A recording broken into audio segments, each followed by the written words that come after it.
Hello and welcome to episode 37 of the Early Bar Football Podcast. This is a crazy. We've had an unbelievable amount of technical issues. I don't like being sideways. I'll pass that's upside down. Here we go. We've had some unbelievable technical issues. So it's just absolutely crazy, lads. We've been behind the scenes for about 20 minutes now trying to fix this, and so I'm on my phone. StreamYard's telling me I've got issues. Not just computer issues, just issues in general. And we're just going to try and make this work. I know. So we're just going to try and make it work. I'm still eating my yogurt as my dessert, so I'm probably going to be doing that for the foreseeable 10 minutes. But anyway, lots to talk about. I am with Chris. Hello, Chris. How are you? I'm good, thank you, Tang. I mean, obviously, it's not been handy having all these connection issues and that, but we're here for the content. We'll turn face go again. That's what we do on the Early Bar Football Podcast. That is exactly what I do. I haven't done the pre-pod tweet to say that we're live, so there's no one's going to be able to see this, which is such a shame. But yeah, you I know. I can hear Ash. Ash is on screen. Hello. Oh, I can hear you so many times. Okay, let me just mute you. Right, okay. You're on my laptop screen.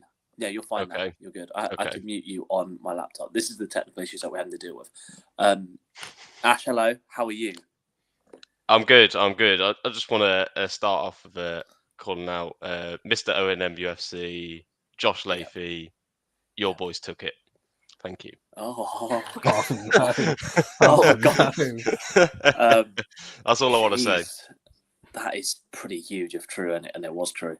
Well, I can confirm it was true. Sadly, it was true. Sadly for them. Oh God, wow. Well, we are going to talk about the Manchester derby, but first I want to talk about Chris. You saw the Batman on Friday. How was that? I want a quick early bath review because I haven't seen it yet.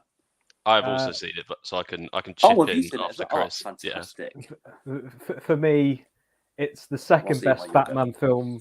It's the second best Batman film behind The Dark Knight. I mean, The Dark Knight's in the league of its own. The Dark Knight was fantastic, but this Batman film, they absolutely nailed it. The cast were all phenomenal, especially in the main roles like Robert Pattinson. How was our Pats? Big Bobby Pats. How was he was outstanding. Jeffrey Wright as Jim Gordon was phenomenal as well. Colin Farrell, even though you can't recognise him as the Penguin, he did an absolute superb job as well. And Paul Dano as the Riddler was terrifying, to be honest. But it was great to see. And then like the cinematography and the score for the film was just on point. It was unbelievable. So I'm giving a round of applause to Matt Reeves. I'm giving a round of applause and a 10 out of 10 to Matt Reeves for the Batman. 10 out of 10. One tip I will give the fans: go to the toilet before watching it because it is quite long. How long's the film, Chris? It is nearly 3 hours, isn't it? Yeah, it is nearly 3 hours. But one thing that is good in a way, considering most superhero films do have like mid and post credits, is that they don't really have like a significant mid or post credit scene, and that's so literally when the credits start rolling, you can pretty much go to the toilet. You can't go to the toilet because that's what I had to do. Oh, I staged for the end of credit scene, which didn't happen. Very disappointing, very painful. Because it's a superhero movie, so you think there's going to be that end credit scene.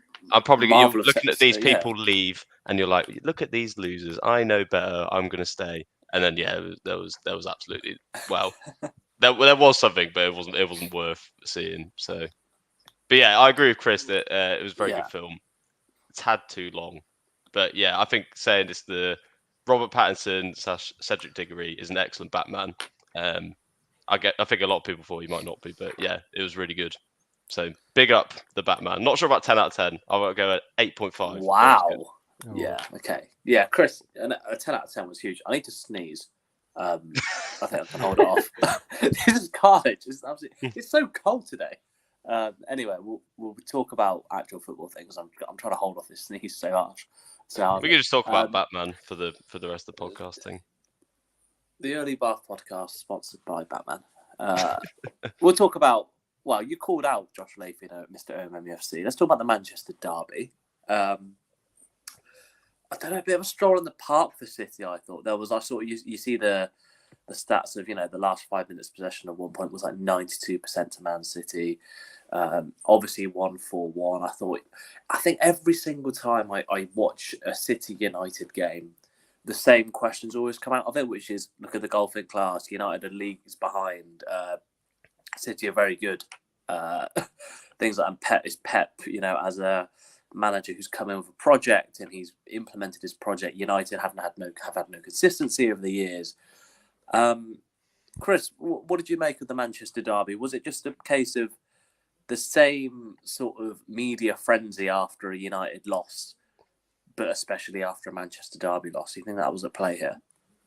I mean, first and foremost, let's not take away from Manchester City. They were absolutely fantastic. Although, to be fair, I did think Man United played well in the first half. But then Man City just went through about 3 gears in the second half, and Man United just gave up. I mean, like I said, first and foremost, let's not take anything away from Man City. They were fantastic. I mean, De Bruyne completely ran the game from his position. Riyad Mahrez, brilliant, having his best season in the Manchester City shirt, and scored 2 fantastic goals. Grealish and Foden just ran Man United's defence ragged. Bernardo Silva again, he's just having a quality season, honestly, Man City were fantastic. As for Manchester United, it was a disgraceful performance, especially that second half. That second half was an absolute disgrace from probably not De Gea. It's harsh to tarnish De Gea with the brush, but all the other players that are out on pitch. Do you think they gave up? Oh, 100%. 100%. And at what point do you think they gave up as well?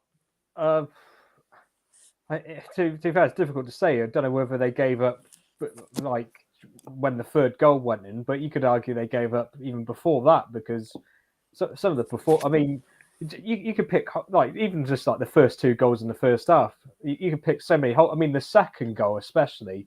Second goal, Elanga's given it away in a dangerous position. Lindelof has gone in and then decided, I'm not going to get there, so then pulled out last minute and Foden's beaten him. Lindelof then hasn't bothered. Bear in mind, he's a centre back. He hasn't even bothered tracking back into a defensive position. That is an utter disgrace. That is. You're a centre back. You make a mistake, you get back into your position, and then Harry Maguire. All he had to do after De Gea made that save was kick the ball out for a corner kick and reshape. What does he do? He lets the ball go through his legs. That's inexcusable. It was comedy. So that bad. goal. Yeah. It's so bad, isn't it? As a defender, you don't do that. As a defender, if in doubt, get out. That's the most basic rules that you're taught as a kid playing football. And Harry Maguire's just gone, I'll just dummy it. Someone's there behind me. I better block that. To be fair, he got the block, but then obviously it's fallen to De Bruyne, and it's a great finish. And another thing that really annoyed me, but considering obviously I wanted Man United to lose from an Arsenal point of view. It was fantastic. Obviously Arsenal now in the 4th place in that. But another thing that I found disgraceful was, I think it was only Fernandes and Sancho that went to the Manchester United fans and thanked them for their support. Yeah. And all the rest of them went down the tunnel. It's almost like, well, you too big to go and thank your fans for, watching that absolute shite show, or do you not want to, face the music and face the fans, having a bit of a go at you? Because honestly, like Roy Keane said, most of them care about the way they look or how many likes they're going to get on Instagram, or like you said, like Man United after a big loss and media frenzy. Media frenzy comes from the players going, "Oh, I'm sorry, the performance was not good enough today. Oh, we have to do much better than that." They've done that so many times this season. It's like, stop talking on social media. Do it on the football pitch. Honestly, it's honestly shocking. And I do in a way kind of feel sorry for Man United fans, because I mean they had it so good for all those years under Sir Alex Ferguson, and now they're just spiraling downwards. They're going down the toilet, to be honest, Man United, and that. But But are they, Yeah. Chris? Ash, Are they? Yeah, They've only lost Go on, Ash. under Ralph Rangnick. They have only lost It was two games. It was their second league defeat, wasn't it? Yeah.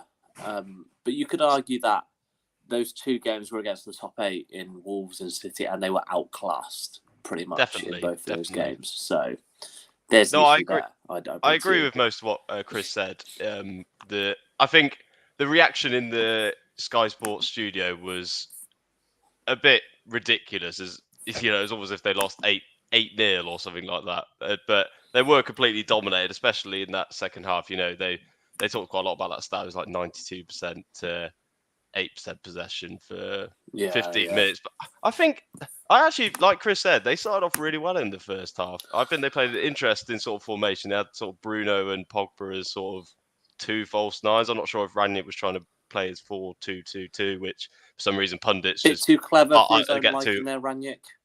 Well, I think yes. But you know, if that's the system that you want to play and you want to play it going forward, then fine. But I think probably in this instance he was too clever. Although, as you say, it did start off well. It's so difficult. I think they struggle for fitness, Manchester United, and I think a lot of people talk about, you know, the players gave up, and there was a lot of instances where you did see people walking around, and you did see, Chris mentioned the Lindelof and the Maguire mistakes, which, like, when you watch them back, you're like, it looks shocking. I think they're not playing on instinct at the moment. I don't know if it's the formation or the pressure or the stress that's under them. They're under so much scrutiny every week, even though, as we just said, like, relatively speaking, they're not doing that bad. They can still get top 4 this season. And they're just making poor decisions. Like, if you have to think about everything 1 second longer, then you don't make the right decision. You need to be there 1 second too. You lose second balls, and that's why you have no possession.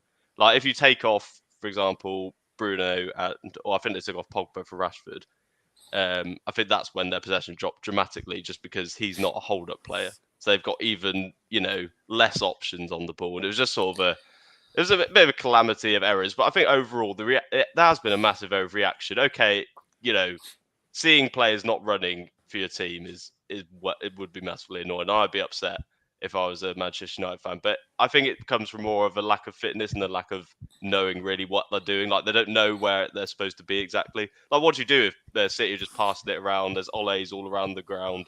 If you go and press, I'm going to go press him. I'm going to go smash into him, as Rory Keane would say. They'll just beat you. So what is the benefit of doing that? Or we get them sent off. Wow, great. It's not really a win either. It's you just all what to do. You're thinking about it, and all the while the game is just completely passing you by. And by the end of it, you're like, oh shit, we've lost 4-1.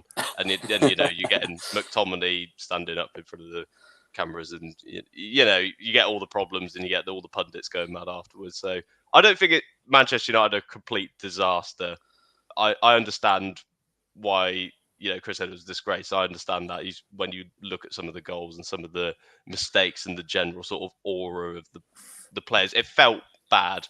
It felt more than a 4-1, didn't it? Like, it just didn't feel good. So I understand that, but I do think they're still in for a good shout of top 4. So I don't think it's time to sort of go mad and how bad are Manchester United.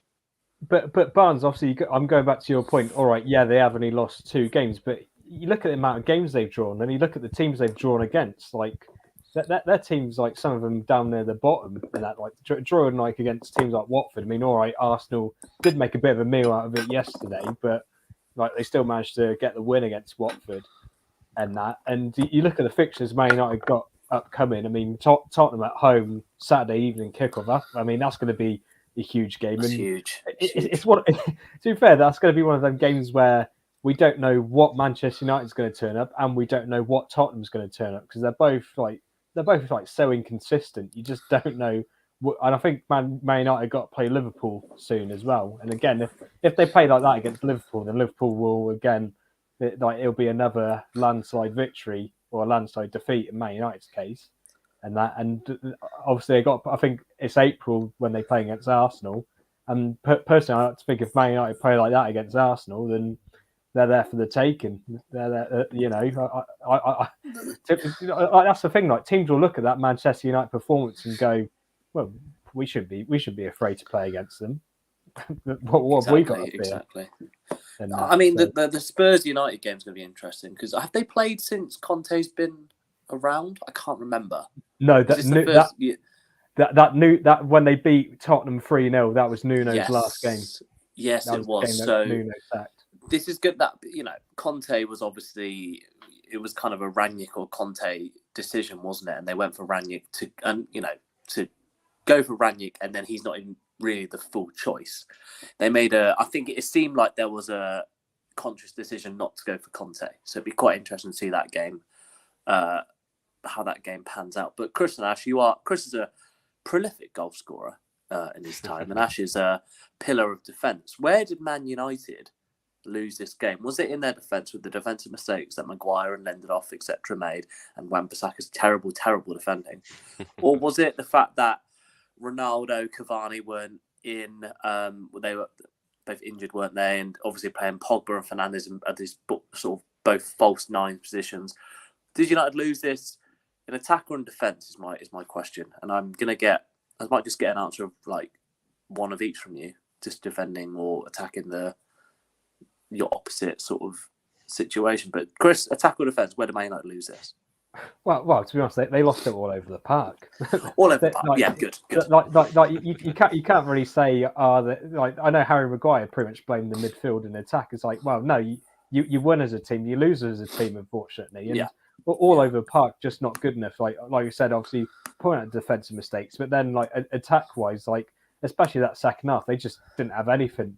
I mean, first half, like I said, they looked all right. They looked like they was going to do something with obviously Elanga and Sancho like paced on the wings. Like maybe they looked at what Tottenham did to Man City a few weeks ago, where obviously Tottenham. But then the thing is with Tottenham, they played a striker and Harry Kane, good at holding the ball up and then playing those balls in behind to Son and Kulusevski, who obviously ran on and scored goals from that position. Whereas like yesterday, I put like Man United fans might say I'm wrong here, but I'd probably say that is probably Bruno Fernandes' worst performance in a Man United shirt. Because I'm surprised he was so great yesterday. Because like he pretty much gave the ball away every time he had it. He'd rather spend most of the time on the floor than actually like battling. Like he thought he was being fouled, whereas Man City were just beating him to the ball in that. But to be honest, like they lost it all over the park. You can't, like I said, you can't really say, they lost it in defence because they made defensive mistakes. It's like, if they would have actually posed, if they actually would have posed a threat going forward to Man City, then you could probably say, well, yeah, they lost it at the back. Or if they actually defended solidly and then had nothing going forward, then you'd be able to go, it was the attackers' fault. But literally all over the park, they were just shocking. They're shocking. Ash, do you agree with that? Was it a sort of an all over the shop mishap from Manchester United? Most definitely. I mean, in football, you defend as a team, you attack as a team. As much as we see all this as singling out of individual players, like the problem is they're not cohesive as a team. Whether there's something. I have a feeling, I know there's so many leaks and stuff that there must be some major splits in that dressing room because they just don't look like they're even playing for each other or playing for the manager. And the manager's obviously only there for 6 months. So maybe they're thinking, he's not going to be around. How much longer is he around? That must be odd. Yeah. In like getting used to this system because there's going to be a new person with new ideas next year. I've seen that sort of idea touted around a lot, but I will stand up briefly. I feel as a defender for the defenders. I feel they've probably got more criticism than maybe the attackers. But if you look back a year ago, and I know things can change, but this was pretty much the same defence. Maybe Tellez in for sure. That was keeping quite a lot of clean sheets, and they were getting quite a lot of 1-0 wins under Ollie last season. Now, I know Maguire has been bad this season. Like, obviously, Wan-Bissaka has been bad. Lindelof's been okay, but he's not pulling up trees. These players weren't as bad before as they're playing now. So something's changed. Something in the dynamic of the team has changed. I'm not really sure what that is. I don't think it's anything to do with Ollie necessarily, but it might be, but I'd be surprised. I'm not sure what it is, but players like They brought in Ronaldo. They've got such an amount of attacking talent, but they got too much. It just doesn't. Their team doesn't add up. Like they've got players, a lot of similar players who play similar positions in attacking role. You got players like Bruno who play. On his day, he's amazing, but he plays so on the edge. He's always so risky with his passing, and when it comes off, he looks amazing. But in a game like Manchester City, if you start misplacing pass and giving away the ball, you will. If you don't keep the ball, then you are going to have 92% to 8% possession. Yeah. And then with the pressure, defenders will make mistakes, and that's what we saw at the weekend. So yeah, Chris is right though. The whole team needs to take responsibility for that defeat. Yeah, and let's sort of hype Man City up a little bit in terms of the title race, because I don't know, it seemed like at Christmas the title race was completely done. City were walking away with it. It was a bit of a procession, if you will. But Liverpool are 6 points behind with a game in hand. They've not lost for a while. Liverpool playing very well. I watched their game against West Ham at the weekend. They look very good. I think, as a lot of people also think, the title race is kind of back on. I think Liverpool got to play City at April at some point, maybe March. No, I think it's April, which seems like a massive game. It's going to be, I think, very similar to that season when they both finished on it was like the same points, wasn't it? It was like, maybe like 3 points. I can't remember. My memory doesn't go back that far. But Chris, is the title race back on, and who do you back for it? I do think the title race is back on. It makes it more interesting, doesn't it? Watching like Premier League from a neutral point of view, like as much like Man City have been brilliant. Like obviously, apart from the season Liverpool won it. Like it's like from a neutral point of view, it is much better to see it more go down to the wire than have a team like run away with it and then win it with 6, 5, or 4 games left of the season to go. And that, so I do think it's back on. Like just because like Liverpool done clever business in January as well. All right, they only signed Diaz, but again, it was just another body to get in there. Considering like Liverpool's problem last season was that they didn't have depth, like especially in defence last season. I mean, obviously, Matip's been a key player for Liverpool this season. Considering he was out ill at the weekend, they just managed to bring in Konate, and Konate's bit. All right, he hasn't played as much, Konate, but he has been a brilliant signing. He has been someone that's come in and done well for them. I still think that it is Manchester City's total to lose, just because obviously that even if Liverpool do win their game in hand, Man City are still 3 points ahead of them. And just like you look at the way Man City played Saturday, you look at the way they played, you just think they're going to win more games than what they are. And you can't really see them dropping many points. I mean, I know the Tottenham game a couple of weeks back, I know that was a bit of an eyebrow raiser. It was a bit of a that's a bit shocking. Like considering like Tottenham like so inconsistent. Like Tottenham lost like the games around that game, and that was the game that they won was beating Man City. Interesting, wasn't it? Yeah. And that, but yeah, for me, I think it is still Manchester City's to lose, but I'm hoping it goes down to the wire from a neutral point of view. Interesting. Okay, so that's a Man City. Chris loves the oil teams, doesn't he? I don't. That very clear. See, I've just been sick. Yeah. Okay. Barnes, do you agree? Is it City's to lose, and do you think City will end up winning the league this year? It's a tough question. I think they will end up winning the league, but Liverpool still have to play City at the Etihad, I think. I think so, yeah. I think it's at the Etihad. So that's obviously going to be a huge fixture. Either one could win it, to be honest. Like from the start of the season, I thought I was surprised that so many people were writing off Liverpool straight away. But one thing I would say is with both these teams is that they have something that all the rest of the teams in the Premier League don't have, and that's fear factor. Other teams are afraid of playing Liverpool and Manchester City. I think some teams go to Anfield or go to the Etihad, and they have no expectation of winning. So they sort of just allow losing 1-0 might be a good result for us away at Liverpool, away at City. And I think that's if you get into that mentality as a team from Manchester City or Liverpool's perspective, you become such a sort of powerful team, and you can get on these momentous runs where you just keep winning and winning and winning, and that fear factor just grows and grows. And teams that face them start to think you're unbeatable, and managers start to make their tactics like, we're going to play not to lose here. We're not going to try and exploit their weak areas. We're just going to sit back, 2 backs of 4, and hope for the best. We might, grab a 0-0, and that might work. If you're, that's basically what Spurs did, but they've got the incredible sort of attacking players like Kane, Son, and Kulusevski was very good in that game. So it can happen, and they can drop points. But I think just that fear factor of those teams just makes them so much, makes that gap. The chase is on, says Ed Priest, but makes that gap so much bigger to the other team. Liverpool finished with 96 points. You heard it here first. Does that mean they win every game left this season? I'm going to quickly do maths. Ash, you carry on speaking. 96 is a lot of points, isn't it? That's all I would say. There's a lot of games to go, and I Liverpool. think both... Okay, I did go on maths, that thing. At GCSE. They have to win every single game, and they'll finish on 96 points. Yeah, that's not going to happen. yeah.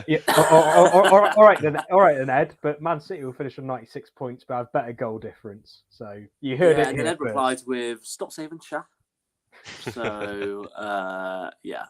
But yeah, I'm going to go City in answer to your question.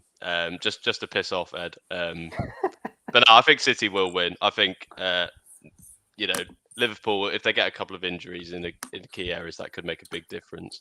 And how many points will City finish on? They could finish on 99 as a maximum.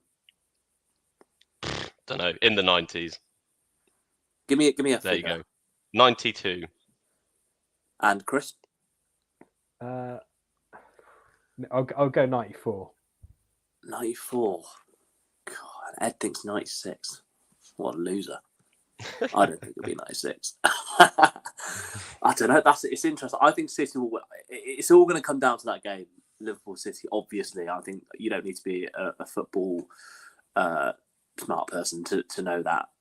And I don't know. It's going to be tight. I wasn't really expecting this, to be honest. Like, especially around Christmas when City were like 10 points ahead or something, or whatever it was. I wasn't expecting this. So this is quite, fair play to Liverpool for doing that job.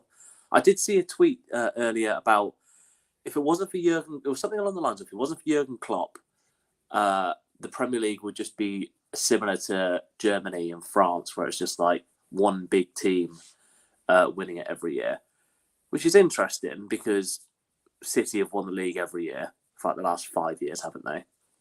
So you can flip that round though, Ting, and say if it wasn't for Pep, then Liverpool would be winning every year. So exactly. It's a bit of a stupid argument, really. But yeah, I think the other teams have been like Manchester United and even Chelsea this year. I think especially me, I had big expectations of Chelsea. They signed Lukaku. They've got great forward players. They've invested so much money in that squad, and I think they've been quite underwhelming. I'm quite surprised they haven't challenged this season. It's not necessarily all the time that Liverpool and Man City have been so good. I just think other top teams have made poor decisions and sort of things have gone against them slightly. They were doing a bit on Sky Sports earlier where United and City have both spent £1.2 billion since 2013 or something. £1.2 billion. Like, I couldn't believe it. Like, in terms of who have United spent that money on? Di Maria, Maguire. Pogba, the list goes on. Of Lukaku. Exactly. And it's just like, and you can talk about buying the league and stuff like that, which is it's an argument, it's a notion that I understand. But United have spent more than City, and they've got very little to show for it, which is if you're a United fan, that's not ideal. Look at Everton, Ting. Look at Everton. How much are they? They must be in the top 6 of spending in the Premier League. I'm going to get. I reckon they probably spent more than Arsenal. Maybe not. They spent 150 million, didn't they, last year? But they're up there anyway. Yeah. They're what 17th, 16th in the Prem. So if you make poor decisions, it doesn't matter how much money you spend. Yeah. You're going to be shit. If you get your recruitment wrong, then it don't matter how much you spend. Like you said, you just spend. Man United pretty much spent probably probably 70% on that money on like people that probably players that aren't even there anymore, or players realistically, who out of that 1.2 billion, the best money they've spent were probably De Gea, which was like 20 odd million at the time, Oh no, was he even before that? He was before that. I think he was before that. Yeah. Oh. Yeah. So like, who would you really like? Maybe probably Bruno Fernandes. Probably. I mean, Zlatan was free, wasn't he? So Yeah. like, there's not many signings in there that would be like, oh yeah, of the £1.2 billion that we've spent, they were good players. Ash is gone. Yeah. He's gone. He's fuming. He's fuming about He's it. absolutely fuming there. Yeah. I'd probably say Go under on, Chris. Herrera. I'd probably say under Herrera. From a Yeah. Manchester United point. I mean, I can't remember how much. I think they did spend quite a fair bit at the time for Herrera, but you look back on it, like he was a great servant, and they sort of missed that kind of player, didn't they? They missed that kind of player that was just going to work their arse off pretty much in midfield and have a bit of energy in there, and he had a bit of leadership as well. Like, you look at him, he is someone that talks on the pitch now, whereas you can't really say that for other Manchester United players. Anyway, let's talk about. I've just labelled this Chelsea FC. I promised my friend Marcus that we talk a bit about Chelsea. I know, Chris, you're not going to be happy with this, but we do. And I should have. I'll probably try it whilst it's speaking. I'll change the sort of banner. But last week it was the day. It was the day they played Luton, wasn't it? Last week in the FA Cup. That was Wednesday, wasn't it? I think. Yeah. That Roman Abramovich. I think. Oh, Ashley's back. That Roman Abramovich. Said he was going to sell Chelsea, and that's a huge thing considering. I think he's actually even coming. There he is. There he is. Hello, Ash. I'm back. Okay? You're back. Okay. Yeah. We're talking about Chelsea, and we're talking about the ownership issues and Roman Abramovich selling Chelsea. Now he announced it pretty much like an hour before the game against Luton, wasn't it, last week? And there's been a lot of there's a lot of political ties around this, and it's quite sensitive. But what does this mean for Chelsea FC? He brought a hell of a lot of success to Chelsea, and the ownership model was just chaos. Chaos brings success, didn't it? Chaos brings chaos, because he would just sack anyone. Even if you won the Champions League for him, he'd sack you. No one was safe, were they? So it's interesting for me to see that he has to sell. Pretty much, and I think his hands are pretty much tied on that. But Chris, who comes in for Chelsea, and what do they have to do to win the fans on side, get the fans on side? Because Abramovich spent a hell of a lot of money at Chelsea. Yeah, well, first and foremost, I will talk about the Chelsea fans. Absolutely disgusting them chanting his name during the It was supposed There's to be a time and a place, right? Yeah. There is a time and a place. They had 90 minutes to chant his name. They could have chanted his name throughout the 90 minutes, but to do it during the minute applause for Ukraine, that was disgusting. Yeah. And it's not good. It doesn't look good on them. To them. And you got to give credit to Thomas Tuchel and the Chelsea Supporters Trust that pretty much came out after the game and said there's a time and place. You don't do it at the period they did, and that. So fair play for them for calling out the Chelsea fans. In terms of what the new owner that comes into Chelsea needs to do, in fairness, pretty much just replicate what Abramovich has done.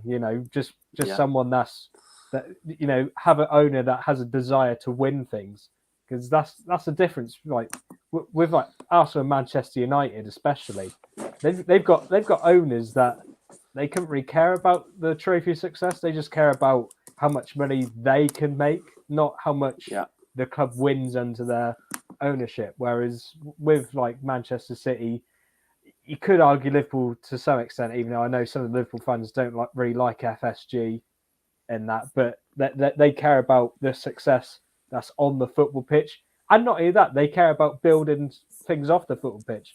As much as I moan about Manchester City, all money, blah, blah, blah, at least they've, you look at what they've done to like the Manchester community. They've built a new training complex at Manchester City. They've invested heavily into the women's game as well. And I think they help build like new pitches around Manchester. Yeah. That. So I think like if you're a Chelsea fan, you kind of want to see someone like have that hunger and desire to win trophies as much as Abramovich did, but also like carry on doing good work that I know Chelsea are quite good as well off the pitch as well, and I know they do heavily invest into their women's team as well. Obviously, you got Emma Hayes there, great manager for women's football. and that. So I think that's what they've got to continue to do. And all right, again, like I know a lot of us joke and moan about the whole Chelsea exploiting the whole loan system and that, but that's how they've made money. It works, and they make money off it. I mean, you can imagine someone coming in for Conor Gallagher in the summer, and Chelsea will make money off of him, and that because great player. Is he good enough to be in Chelsea's 11? I'd probably say he's good enough to be on Chelsea's bench. I wouldn't say he's quite good enough to be in their starting 11, but Chelsea might look at that and go, okay, well, if you want to take him for 30+ million, it might be me being a bit delusional there with the price tag, but if Chelsea could get somewhere... too delusional, Chris. Yeah, but if Chelsea get somewhere in the region of that for him, then I think they'd take it, because then they've made money off an academy prospect again. Absolutely. They do that all the time. They've done it with Tomori, with Abraham as well. Like, they've sold them for a lot of money. Yeah. And on very little outlay in the grand scheme of things. Yeah, Patrick Bamford back in the day, I know wasn't big money, but still like sold him on for a profit as well. So exactly. It's the Chelsea way, and they do it. It's as much as you said, as much as we take from it works, and you know what, it's successful for them. Ash, what about you? On the Chelsea ownership sort of saga, what do you think the next stage is for this? Chris has dropped something. I dropped my water bottle, but luckily the lid was on. So everyone hydrate. I'm going to hydrate whilst Ash speaks. Get the hydration in. I guess we don't know really. What I think is interesting about this situation is, I think I look back maybe through my experience of watching the Premier League, and you think how much of an impact Abramovich buying Chelsea has had on the Premier League. You know, we've had they were pretty much the 2005 was their first title in like 50 years, wasn't it?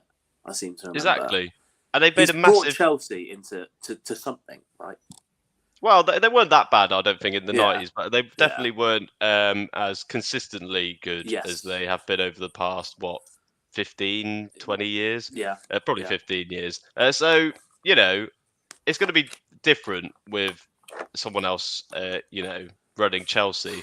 What I would say is that I think there's an assumption from some people that in the longer term that it's just going to be the same because the club is so valuable that another billionaire will buy it and then, you know, they'll invest loads of money.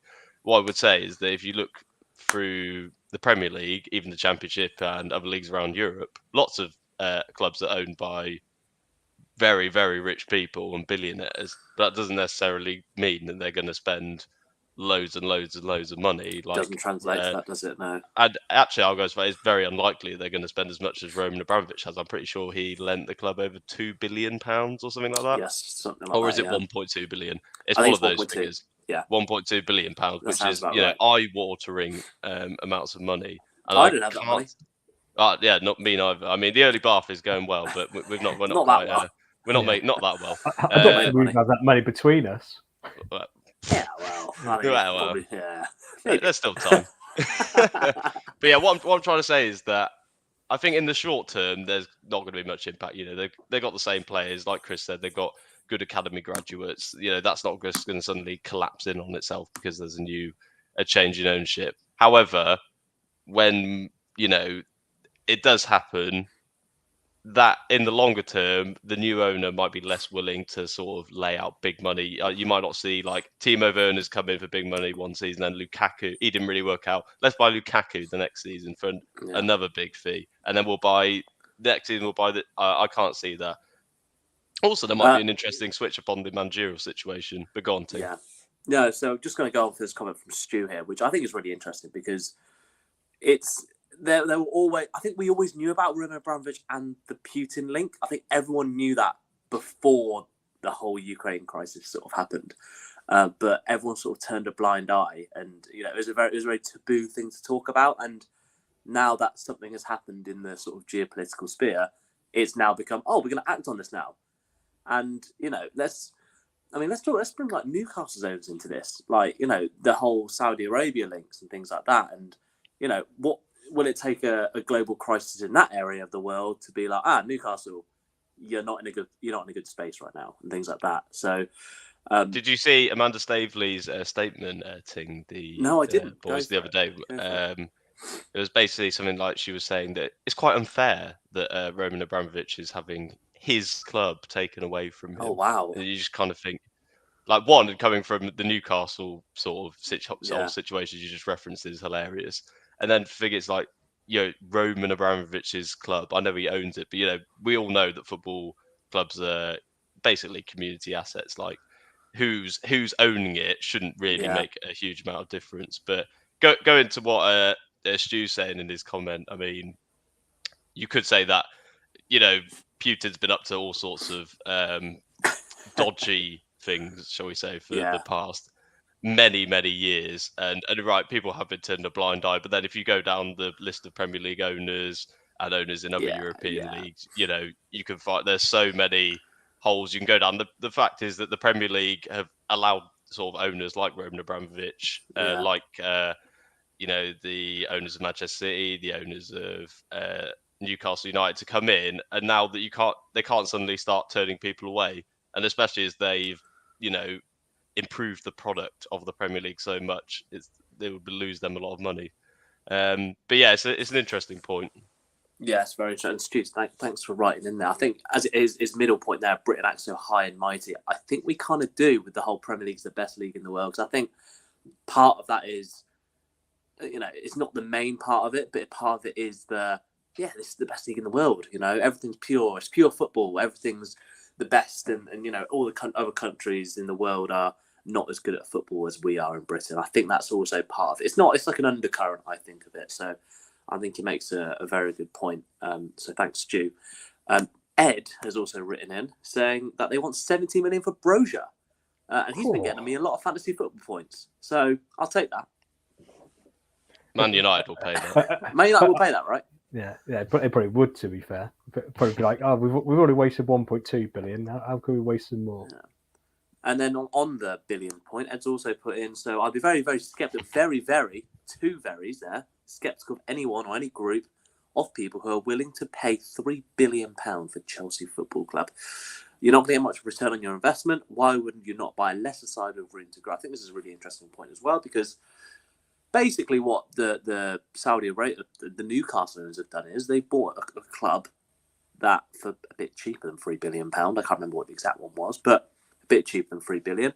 And Newcastle has a lot of space to grow. If you buy, I don't know, maybe like a team like Forest, who have they've got a massive following.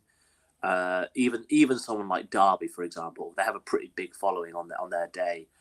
There's a lot of teams in the Championship, even like Oxford. Can I even say that? Oxford is a world-renowned city, and the current owners have invested in that.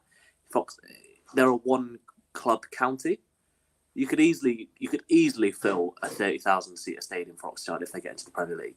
I reckon so. We take 30-40k to Wembley when we get there, and that's a lot of day fans. But do you boys agree with that in the fact of why would you buy Chelsea? There's not really much to go. Yeah, no, I 100% agree with what Ed's saying, to be fair. And in a way, Abramovich made a lot of history of Chelsea. These owners could go to, or these billionaires can go to another club and say, right, we'll make our own history of this club. Just the way, as I say, as much as I hate all money, as much as the Man City owners have gone, right, we've bought Manchester City. Exactly. We're now in the process. You could argue they are the better club in Manchester now. On the pitch currently, and they've won so many trophies and that, and obviously invested heavily into local community in the women's game, and that. So yeah, I very much agree with what Ed's saying, and that, and would these billionaire owners be willing to invest as much as what Abramovich has, and I don't think they would do. Yeah, exactly. Ash, what are your thoughts on this? As Neil Warnock said, we're in London, aren't we? So any club in London is going to be worth premium value. I think Chelsea, especially. I mean, I'm pretty sure Roman Abramovich purchased this for a pretty high amount of money, considering where they were at time, and it's sort of about where they're placed. One thing I would say about Chelsea, which is interesting, is I think they were planning on expanding Stamford Bridge, but because of the area they're in, that is pretty difficult to do. I know they've been looking at Battersea Power Station for a number of years now, and they did have some plans drawn up. I remember seeing them a few years ago, but I'm pretty sure they didn't really go anywhere. So I think it might be quite difficult to try and expand Stamford Bridge, which for a potential owner may be an issue because it's not the biggest ground in the world. And if you want to become like one of these huge super clubs, part of the way you can do that and increase your revenue is by, building yourself a new big flashy stadium. Although look how that's going for Tottenham. It's not all about that, but that might be something that puts people off. But I haven't, we've already seen a lot of interest in buying Chelsea, or reportedly anyway. I think that's probably because they see it that it's going to be a cut price because obviously Roman Abramovich is afraid they might get his assets stripped, so he wants to probably sell it before that happens. Well, let's just watch this space and see what happens, and we'll definitely discuss this and the whole situation as it moves on. But I don't think, as he said, we don't really know what's going to happen next, and it'll be an interesting one to see. He's basically been run out of his, as Amanda Staveley said, he's been run out of his football club. But I think there's bigger powers at play here, I think. So we'll see how that goes. I have 10% phone battery, which is not ideal. We'll move on to the last thing that we're going to talk about, and this is Oxford United's new stadium update, which is the biggest news of the day.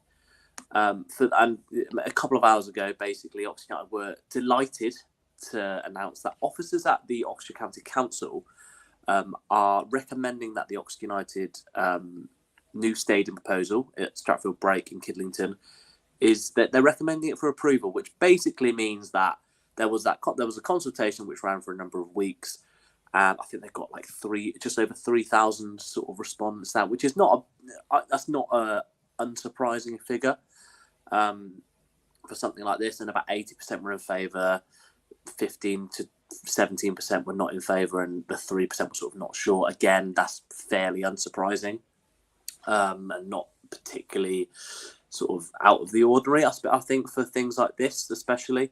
But this basically means that the planners and the people at Oxford County Council think that this has legs. It doesn't mean that Oxford United are getting a new stadium, they can start getting space in the ground tomorrow. It just means it's one step along the journey, and it's a very, very long journey. Planning permission has not been gotten yet and granted. There is a meeting on the 15th of March to say where the county council cabinet, lots of C's there, are going to pretty much decide. The officers are recommending, the cabinet and the committee members don't have to agree with that recommendation. That's where we're at. Chris, it's quite exciting to be an Oxford fan because we scored the most goals in League One. I was going to say League. That's very French of me. League One at the minute. And we're looking good. We're looking in the playoff places and things like that. And we've got this new stadium that's sort of behind the scenes. What are your thoughts on this? And do you think that we'll be able to get to a stage where we can get somewhere with this? Well, I know for a fact that my colleague's going to be absolutely fuming about this news because obviously she's the one that lives in Kidlington, and to be fair, she's probably one of them in the 15 to 17% that probably were against this. I feel sorry for it.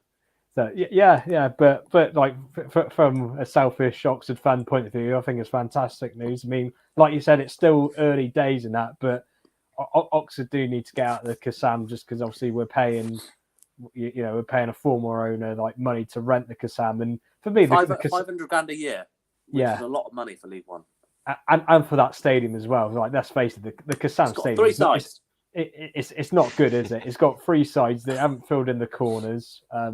It's a horrible place to get to, like especially by public transport. I know fans nowadays, they like to use public transport. Like, obviously, we did Charlton away. Like, that was easy. Just get on the train, get on the tube. It's just so. We got a lovely pizza afterwards, didn't we, mate? We did. I can't remember what the place is called, but I recommend it was by the Shard. Yeah, Pizza Pilgrims it's called if anyone's in London Bridge area. Go to Pizza Pilgrims. Yeah. Very good. Recommend. But sorry, completely distracted your train of thought. but like I said, like from a selfish point of view, obviously it's good. Like there's just this great buzz around Oxford at the minute, isn't there? Like, new stadium, playing exciting, expansive football, like up there in terms of the promotion race. I mean, all right, I think we will finish in the playoffs just because like Rotherham they're miles ahead. Wigan got so many games in hand, and they've got very strong. They've got a very strong squad for League One. I mean, the playoffs will be tough though, because like MK Dons, they got a terrific result against Rotherham at the weekend. Down to 10 men, I think they were. Yeah, and they won 2-1, and like for credit to Liam Manning, like I'll be honest, I didn't know who he was. I probably still don't know who he is. If you said this is Liam Manning, so I don't recognise him in that. But he's done an incredible job with MK Dons, and like you just got to look at other teams like charging into the playoffs. Like it will be tough. It will be tough, but I still think there is a great buzz around Oxford. Like we've got some great players. I mean, like I know we keep saying this, but we're just so lucky to have Cameron Brannigan. He's so just lucky. Such really an unbelievable player. And then you look at McNally as well. Like, like that is like it's ironic that we talked about recruitment and obviously criticising Manchester United's recruitment, but you look at what Oxford United had done. It's honestly phenomenal. Like first Rob Dickey, develop him, sound on for a big profit. Rob Atkinson, develop him, sound on for a big profit. I know some Oxford fans don't like the whole, we sell too many of our best players by we have to. We have to, and that's how lower league clubs keep going and keep running really well. Is that they have to sell, and also, for like an Oxford point of view, it's a way to bring players in. Oh, look at what we've done with this player. Look at what we've done with that player. Yeah, like they can almost use it as a bit of a negotiating tool, saying, oh, we're willing to let you use this club as a stepping stone as long as you develop and have the right attitude and get down to business. And that, I think you're absolutely right, Chris, because there's a thing of like, Kamar Roof wasn't getting played at West Brom. He dropped down a couple of leagues. Now he's playing in Europa League. Yeah.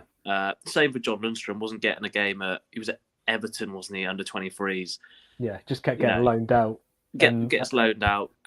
Now joins Oxford, played in the Premier League for Sheffield United, plays in Europe now for Rangers as well. Same with John Joe Kenny, went on loan to Schalke, didn't he? And now he plays for Everton. It's that negotiating aspect of Tony Martinez was on loan, but now he's currently playing for one of the biggest clubs in Portugal. Like again, scoring in the Europa League, and that's the thing. Like players will generally look at Oxford and go, yeah, I can see what they've done to a few players. I quite fancy, and especially if Oxford get this new stadium, people go, well, okay, they've got a nice new stadium, and they play decent enough football. Now I want to go there. Yeah, and a bit closer to home in terms of there's a bit of a sort of inside joke that Oxford United always go to the Irish leagues to get all their players, but Gavin White, Mark Sykes is close. Yeah. You get picked. You play well in the Irish League. You join Oxford within a year. You're playing potentially Championship football, and you're playing for your country. You've got international caps. So it's, as you say, Chris, it's very much a negotiating tactic. I think anyway. Barnes, on the stadium. Are you excited potentially for a new Oxford United stadium that isn't a wind tunnel? It's far too cold at Oxford. That is another problem with the exam. So I'm definitely excited to see these the whole process that's moved on. It feels like a small step on the ladder, but progress nonetheless. And I think overall, as Oxford fans, we should be really happy. And just happy in general over it's been a tough sort of period for the club off the pitch. I know you boys talk about with the passing of Joey Beecham and then just some other things going on. But I think what we can say is, as a club, as an Oxford fan, you couldn't be much better at the moment. There's so much cohesion, like on and off the pitch. It feels, and it's very good club to sort of support. Like we're behind the manager, we like the players. There's no sort of issues that we're aware of financially. So it's a really good time to support Oxford. The only thing I would say there's perhaps a bit of negativity is. Just looking at what some people say, so obviously it's Twitter or Facebook or whatever, but some of the things some of the Oxford fans come out on, like, how dare you be against this stadium? It's impossible. It's the best. Not everyone's an Oxford fan. Of course, some people are going to be boss, for example. unhappy. You don't want to live in a place where you've got football hooligans turning up every other Saturday. I understand that completely. You might, if you're, I don't know exactly the location, but if you're like 2 minutes away and your like commute to work, wherever is going to be worse because they're putting a big stadium in or whatever, anything that impacts your life in a negative way, then you're not going to like it. So, Yeah. There's pros and cons to everything. I think some people, don't forget, there's no need to sort of get like aggressive or start like having a go at people because they're against the stadium. But yeah, I think overall it would be really good for the club from what I've seen. Obviously, I've only signed the sort of fan survey thing so far that I like the proposals, but I haven't fully sort of engaged with them. So I don't know exactly what they're going to do, but it seems like a good location from what we were speaking about on the pod a few weeks ago. So I'm pleased it's going to the next stage of discussions. Fantastic. That's fantastic. And my phone is on 2%, so we're going to have to end it there. Huge. But no, yeah, I mean, it's lasted longer than I thought. But thank you very much, boys, for joining me on Football Chat for this week. Do appreciate it. And apologies to everyone who was listening and watching for the technical issues. Hopefully, fingers crossed, we'll be back. I think this is like the second one now because I had internet issues at the before. But hopefully, the next time we're here, we are all back fully teched up. I don't know if that's the right word, but we're back, fully functioning. So if you enjoyed this, then please do be sure to smash a like on this video somewhere below here, and also give us a subscribe as well. That'd be really appreciated. I think we just sort of plateaued a bit, haven't we, at 68? We just need to get back on the horse, back on the recruitment horse. We need to go back on the recruit, like a freshers fair, or maybe Chris. Give away Chris some pens. needs to go on a night out. Yeah, Chris needs to go on a night out. And you just need to talk to everyone like you usually do and be really friendly and just get your phone out, give us a subscribe. Don't ask for a number. Save up the YouTube app. I think that's what you should do. You go down the Angel. If you see Chris at the Angel, do that. Well, as long as I'm not home by 11, like the previous of course, weekend. Absolutely not, Chris. That'd be terrible. That was terrible scenes. That was terrible scenes. But thank you very much to everyone for watching, and we'll see you sometime later this week or next week. Probably next week, I imagine. But soon, I hope. And we'll talk to you very soon. Waving goodbye. Goodbye.